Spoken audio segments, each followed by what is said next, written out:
So yeah, we're looking at function stuff. Why don't you go ahead and put, any distractions of any kind, put those away. We were looking at a couple things yesterday, how do we evaluate functions using technology? What does it mean to evaluate a function? And then we ended up with something kind of like, where was that? Oh yeah, like this, right? Where what if we, instead of being given an x value to plug into the function, what if we're told the value of the function and asked to find x, right? So this is giving us a y value. Remember, f of x and y are the same thing. And so like in this case, if they're telling us in number 14, if f of x equals negative 62, then in our function up here, f of x equals 3x plus 19, we're actually replacing the f of x with a negative 62. And then we end up with an equation that we can just solve to find x. Using Desmos, what was our trick here though, right? Using Desmos, we said that whenever we have an equation we want to solve graphically, we have a trick for that. We can set y equal to the left side in one equation, y equal to the right side in the other equation, and just look for the intersections of those two graphs, and that's going to give us the solution. That is one of the very most useful tricks, technology tricks in math, maybe the best. We use that all the time. You can use that to solve equations that you otherwise wouldn't know how to solve. You can get solutions that way, even if you are unable to use algebra to solve the equation, okay? So let's take all that ammunition from yesterday and let's just look at a couple quick problems. How about this one?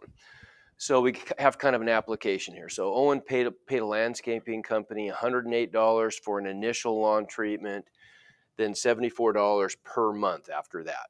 Okay, so then we end up with a function. P of t equals 108 plus 74t. So what's that represent? Well, that represents the total amount of money he will have paid. And again, why do we choose P? There's no real reason, but in this case, I guess it's for payments. So the amount that he's paid is the function P of t, and t represents just the number of months in his contract, I guess, right? So then for part A, what does P of 24 represent? Okay, so that represents the 24 here is telling us T equals 24 months, which would just be after 2 years. After 2 years, how much is he paid? How would we find that? What would we do? Yeah, just plug it in, right? So this is going to give us P of 24 equals whatever we get up here. Remember, when I'm plugging in a value, always put it in parentheses. So we just get that, whatever that is. What do we get here? What's that going to be? Somebody just crank that out real quick on your phone or your calculator or something.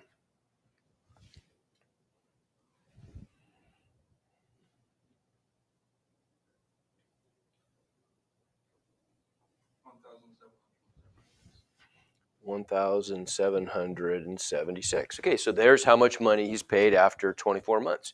Give me thumbs on that. Does that make sense? No big deal. Okay, what about part B? What about part B here? How long has Owen been receiving lawn service if he has paid a total of $2,994 to date? How would I do that one?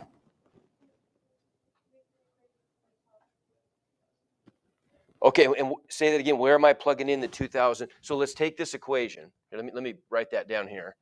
Here's our equation.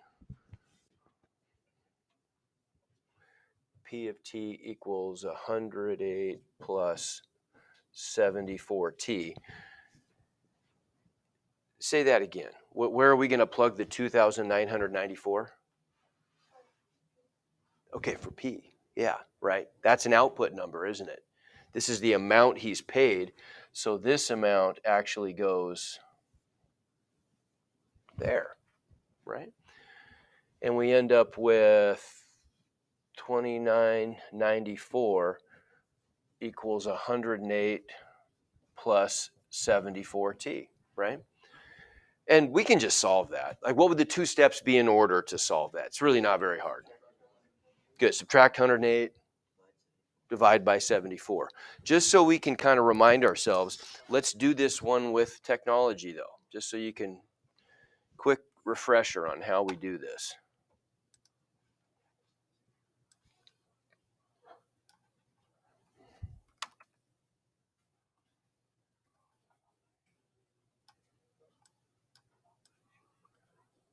Okay, so if I'm going to do this with technology, how am I going to do this? What am I going to graph first? The okay, so I'm graphing. I'm graphing y equals this stuff, right? That makes sense. In fact, let's kind of color code this. What if let's see if I can do this here. Can I? Yeah, let's make that blue.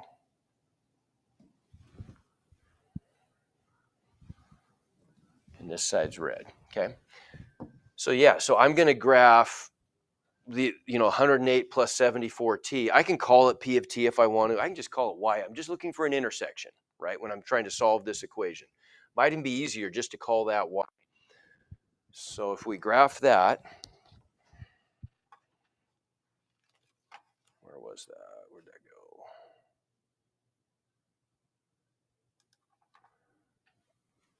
Y equals 108 plus 74. Well, instead of using t, let's just use x. We can use whatever we want to, right?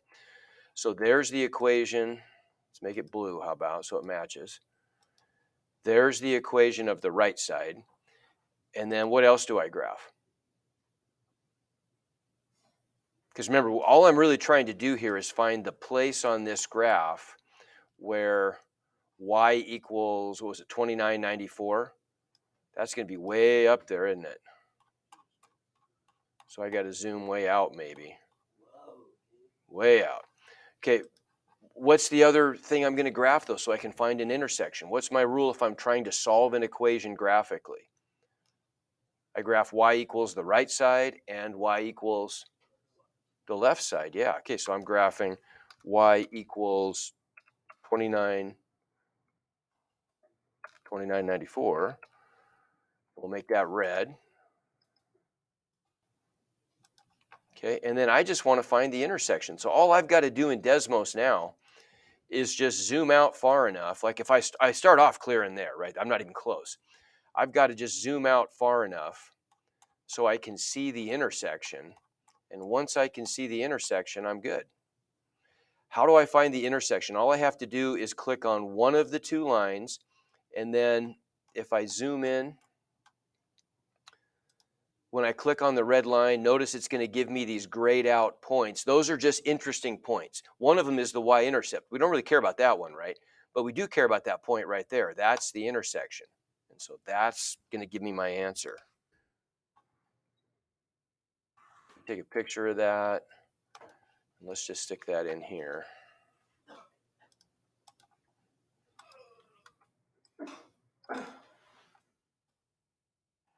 Okay, so now you guys interpret that, please. What's that telling me? Yeah, right? Right. What's that telling me? The input value is t, right? For my function. We're inputting t and we're outputting price. Well, okay, so input is the x coordinate, that's 39, that's the price. Yeah, so this is telling me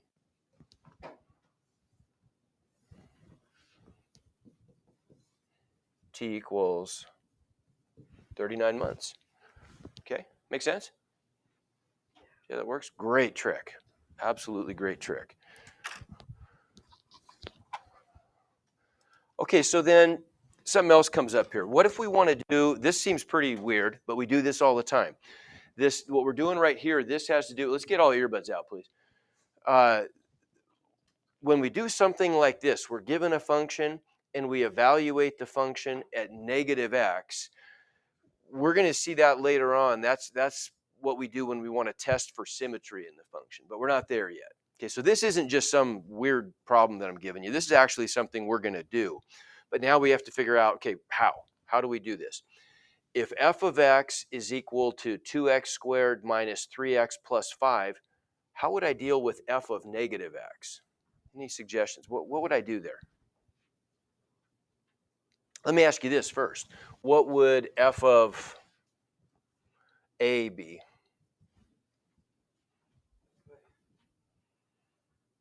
If f of x is 2x squared minus 3x plus 5, what's f of a? I mean, what am I doing when I'm evaluating? When I'm evaluating a function at a, what am I doing to f of x?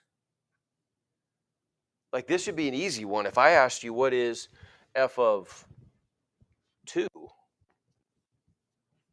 you guys could all tell me what I'm doing. What do I do if I'm evaluating the function at 2? Okay, I just plug in 2 for all the x's, don't I? Yeah. So that would give me 2 times, let's see, instead of an x squared, I've got a 2 squared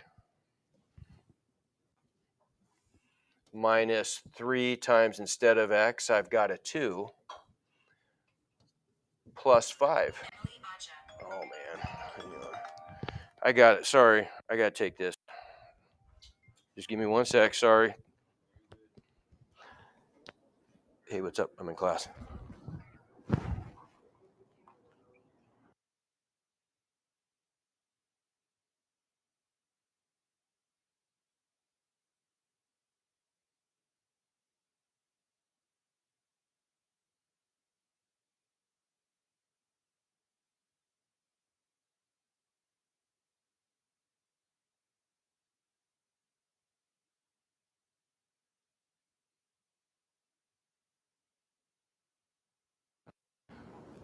Okay.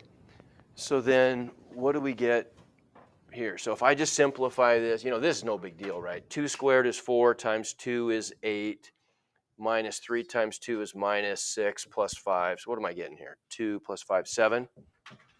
No big deal. Okay, f of a is easier.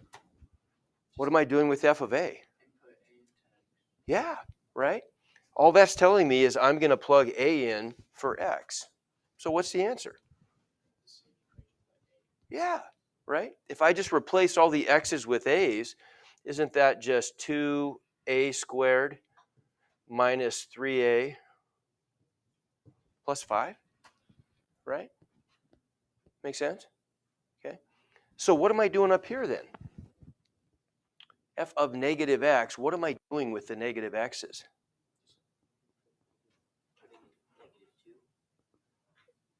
Uh, Not negative 2. What are the negative x's replacing? The quantity negative x, right? What is that replacing? X. Yeah, that's replacing x, isn't it, right? Whatever is going in here, right? Because, I mean, isn't that our pattern? Whatever goes in here is just replacing that, right? If my pattern for x is this, I input an x, I do 2 times that thing squared, whatever I input squared, minus 3 times my input plus 5. Well, now my input, instead of being an x, is a negative x, right? So this just becomes 2 times negative x squared minus 3 times negative x plus 5, right? Now, all I've got to do is just simplify that. Well, let's think about this part. What is negative x squared? If I square anything, what am I doing? Multiplying it by itself. Okay, so what is negative x times negative x? Negative times negative is positive, and x times x is, no, x times x is, no, x squared. There you go, right? Right? So all that is really just becoming 2 times x squared. Well, that didn't change, right? The first term just stayed the same. Negative 3 times negative x, what's that going to be? Yeah, plus 3x plus 5. Okay, so things did change a little bit, didn't they? When I evaluated this function at negative x, I got back something a little bit different than what f of x is. Okay, and that's what I got. 2x squared plus 3x plus 5.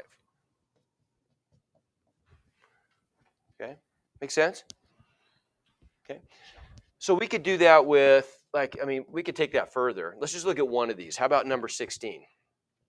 If f of x is negative 4x plus 9, what's f of c plus 2? What am I doing if I'm evaluating the function f at c plus 2? Say it again. There you go. Right. All I'm doing is I'm replacing x in my original equation with the quantity c plus 2. Right. So all this is doing then is that. Right. That's it. When we evaluate a function, we're just replacing the input variable with whatever we're feeding into the function. And then we would just simplify that. I would distribute the negative 4 and then just add up like terms, and we got it. Okay, good? Make sense? Okay, I think that's good. That ought to get you going on this. So the assignment is up there. You have the rest period to work on it.